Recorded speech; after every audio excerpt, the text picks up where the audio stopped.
Cela s'est passé il y a un peu plus de 20 ans maintenant, mais certains souvenirs ne s'effacent jamais.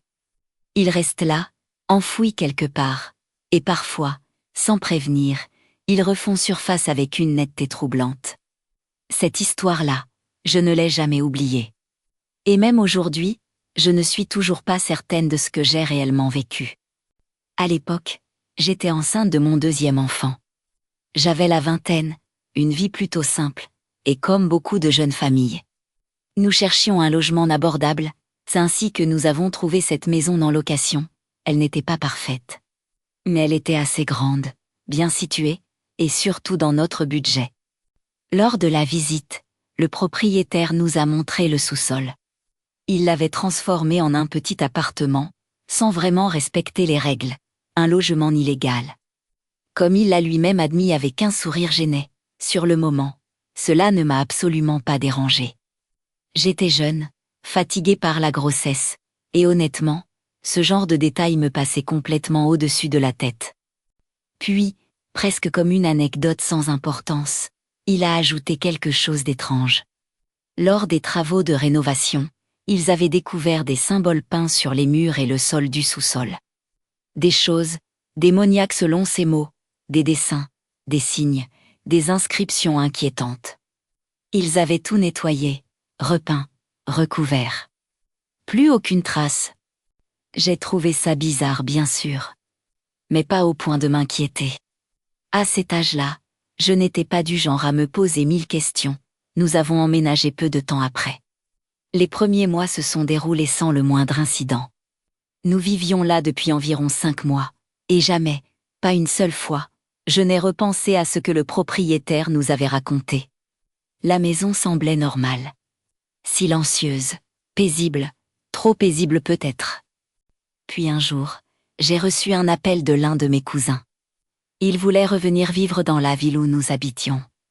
Il cherchait du travail, et avait besoin d'un endroit temporaire où loger. Nous avions une chambre d'amis, et un peu d'argent en plus chaque mois ne serait pas de refus. J'ai accepté sans hésiter. Lorsqu'il est arrivé, il n'avait presque rien. Pas d'argent pour s'équiper pour son nouveau travail. Nous l'avons aidé, nourri, logé, avancé de l'argent pour ses besoins essentiels. En convenant qu'il nous rembourserait dès qu'il recevrait son premier salaire. 2 semaines ont passé, nous avons fait les courses pour le mois entier. À l'époque, notre budget était très serré, 400 €, pour nourrir toute la famille pendant un mois. Aujourd'hui, cela semble dérisoire, mais à l'époque, chaque centime comptait. Nous faisions durer chaque produit, chaque repas. Le lendemain de ces courses, nous avons décidé d'aller rendre visite à mon père. J'étais enceinte d'environ 6 mois. Il vivait à la campagne, entouré de chevaux, et malgré ma grossesse, j'aimais toujours autant être près d'eux. Ce jour-là, mon père brossait ses chevaux près de l'écurie. Quand il a terminé avec mon préféré, je l'ai scellé, contre toute logique, et malgré ce que je sais aujourd'hui, j'ai décidé de monter dessus. J'étais même sur le point de faire monter ma fille aînée avec moi. Puis, à la dernière seconde, j'ai changé d'avis. Je remercie encore le ciel pour ce réflexe. À peine installé sur le cheval, quelque chose l'a piqué violemment à l'arrière. Il est parti comme une flèche. Un cheval de saut d'obstacle, avec une foulée immense, incontrôlable. J'ai tenté de le ralentir, en vain. Il fonçait droit vers une voiture. À la toute dernière seconde, il a dévié brusquement, a sauté un énorme rocher. J'ai senti que je perdais le contrôle. Par réflexe, je me suis recroquevillée, protégeant mon ventre, et j'ai sauté. La voiture que nous allions percuter était celle d'un ambulancier qui rentrait chez lui après son service. Le destin peut-être, il s'est arrêté immédiatement. Une ambulance est arrivée. On m'a emmenée à l'hôpital. Miraculeusement, mon bébé allait bien. Moi aussi, malgré un œil gonflé, un bras écrasé sous le sabot du cheval. Et de violentes douleurs au dos et sur le côté, mon obstétricien a décidé de me garder en observation pendant 5 jours. Les 2 premiers jours, le père de mes enfants et ma fille sont restés avec moi. Puis une amie a accepté de s'occuper de ma fille, pour que je puisse me reposer. Quand je suis enfin rentrée à la maison, le 5e jour, Encore sous antidouleur, la réalité m'a frappé de plein fouet.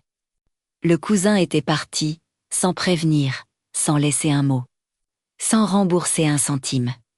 Et pire encore, il avait vidé la maison de toutes nos courses. Je n'avais presque plus rien pour manger, j'étais blessée, enceinte, épuisée, et complètement démunie. Mon amie a alors décidé de rester quelques jours pour m'aider. Le premier soir, elle a voulu prendre des couvertures. Je lui ai indiqué la chambre du fond, celle où dormait mon cousin, et le placard à l'intérieur. Elle est revenue presque immédiatement. Non, je n'y vais pas, cette pièce me met mal à l'aise. J'ai tenté de la rassurer, puis, malgré la douleur, j'ai décidé d'y aller moi-même. Et là, quelque chose d'impossible s'est produit. Arrivé devant la porte, j'ai été bloquée, pas psychologiquement.